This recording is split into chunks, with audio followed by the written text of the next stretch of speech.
that.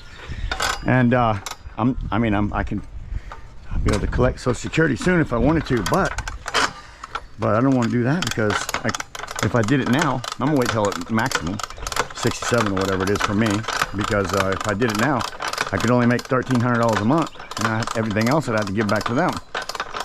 I hook them right together. Yeah, all by itself makes more than that, so I'd already be losing. So I just as soon wait until I have to make my maximum. All right.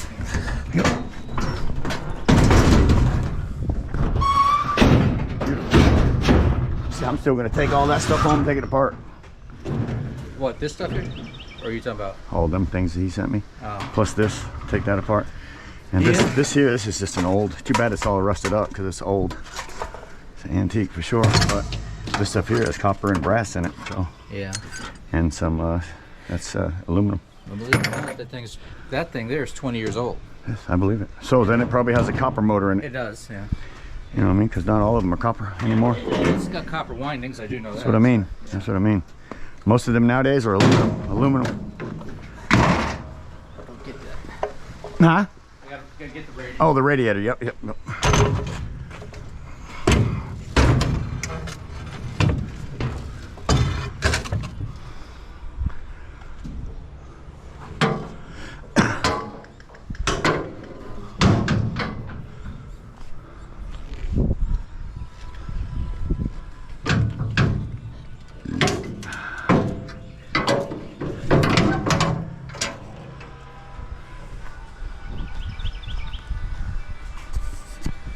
Yeah, I'll probably have some, I don't know. The guys that are coming to install the elevator. Yeah. So I got this thing used. It's about a year old. I got it from a house down in Merle's. And, but it was a 3-story. So I've got extra of sure. That. And these daggone things are pretty freaking heavy. Yeah, they're heavy. So if they don't want them, there may be some of these. And there's also an extra gate about this size here. Oh yeah, nice. Oh yeah, just like you got my phone number. All right. No, I'll get it. I will get it. Yeah, all this stuff, everything in my trailer just about has to go home and get done. The chairs even up front, they're cast aluminum. I cut all that off. Yeah. And that's all I do now is just cut this stuff up and my channel and make the videos for my channel. Are you it's great. Melting it down and making ingots out of any of Not it? anymore. I did a few of them when I first started. That's number one. It's very dangerous. Your metal's almost 2,000 degrees. Imagine just a piece of it touching you. Yeah. I'm done with that. So, you know, I seen a friend of mine that had a little forge, and I did a couple of them. I was like, oh, you got to check it out. And then I went to his place one day, and he did an ant mound, and it exploded. I mean, almost got several of us. Didn't. And then I went to another guy, and he was pouring a brass bar, and he just poured it too quick, and it just exploded. Wow. And he got burnt. I mean, very severely with just a little drop of that stuff. Oh, sure.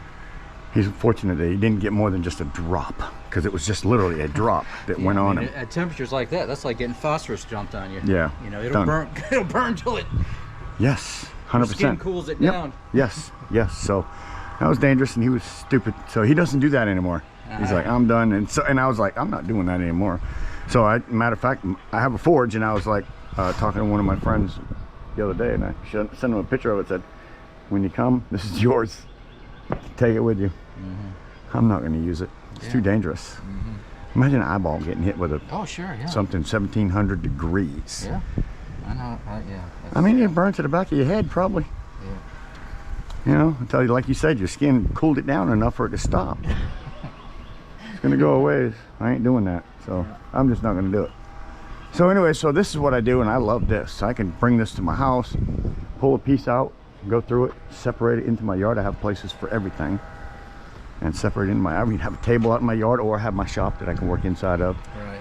Set up my camera and just videotape just what I'm doing, and people are just watching me. People watch it, yeah, I know. Just do what I'm doing. I'm not doing anything, but they're still watching and commenting, and so. Yeah, I mean, it's, you know, a lot of this stuff to me is just interesting because it's not something you see very often.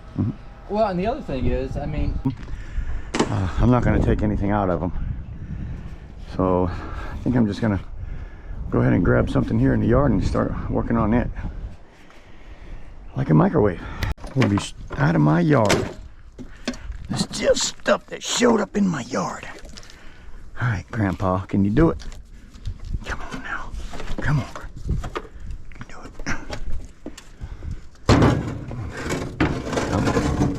Come on now, get a grip. Get a grip. Whew. I don't know if I got it or not. Yeah. Don't you go nowhere. Yeah, where he saved up for a year wire and brought it in. Oh my word. I would find another yard tomorrow. Yeah. See, my yard, they'll tell me, look, if you do this, or you do that, you can increase your money. So if you want to make a little bit more money, do this. And sometimes I'll go there and throw things out and they'll separate it for me. They'll be like, no, no, no. Yeah, this is clean, or this is this. It's more money. And they'll go ahead and just handle it. Which I love it when they do that. It makes me feel like I'm at the right place. Honesty. I'm trying to be honest with them. I just want them to be honest with me. If I make a mistake, it's because I'm dumb. I don't know everything that they know about their scrapyard, because every scrapyard is so different from the next. Seriously, you got to learn. There's a lot to learn about scrapping, guys. It's not just you're gonna go out there and start collecting metal. You got to learn a lot if you're going to maximize your profit. And when you're scrapping, you want to maximize your profit. You know, and there's ways that you can take your profit and go backwards with it, you know, if you're not careful. So be careful. Don't go backwards. Ooh, yeah. With scrapping with Grandpa, because I want you worse than you don't want me. My golly, Miss Molly. Somehow or another, you are coming with me. Scrapping with Grandpa. What's next? Let's get that thing, get that neck where I can get to it. Come on, baby, look at that neck. Yeah, that's the best place to cut it is right at the neck. Get that daggum jugular vein, look at that. Woo-wee! Flip that bad boy over. We're gonna lose a little bit of copper, guys. I'm gonna lose a little bit of copper, but sometimes you have to lose to win. How about that? Huh? That doesn't sound right, does it? But hey, sometimes you gotta lose to win. Yep. And that's just the way life is. Lose to win. And it all makes sense when it happens to you. So you're like, I don't get it, Grandpa. What do you mean? We all have to lose to win. I don't like losing. Why do we have to lose to win? Well, I mean, that's really something that you have to have the feeling for. So in order to lose to win, it has to happen. So it's very hard to explain, because everybody's losses are different. Everybody's losses are different. No matter what the loss is, you have to lose to win. So, you know, you'll know when it happens, because, you know, it'll just happen.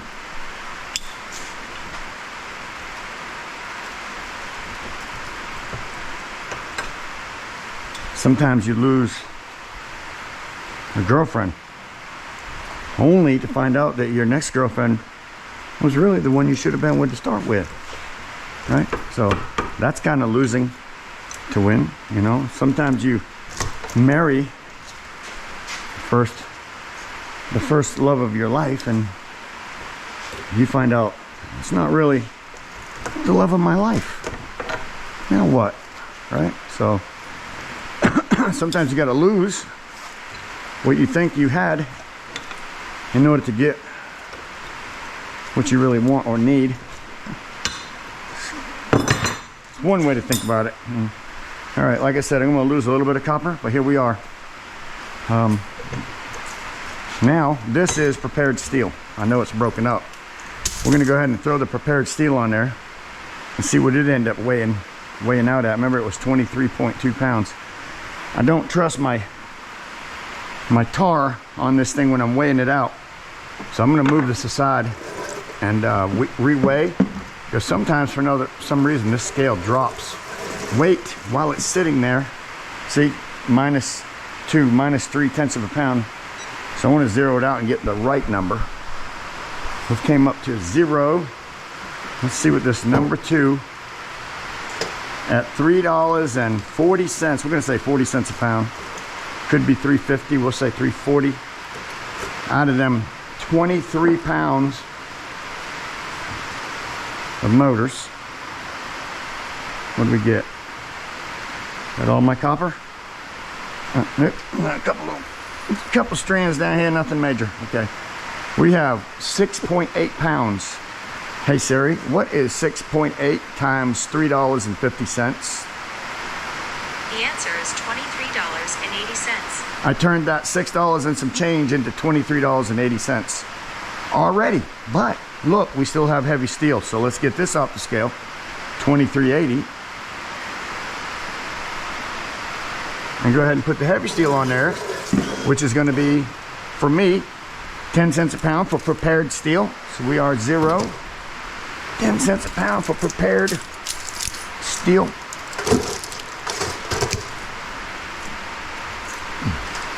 I'm even gonna let these guys go because they didn't stay together.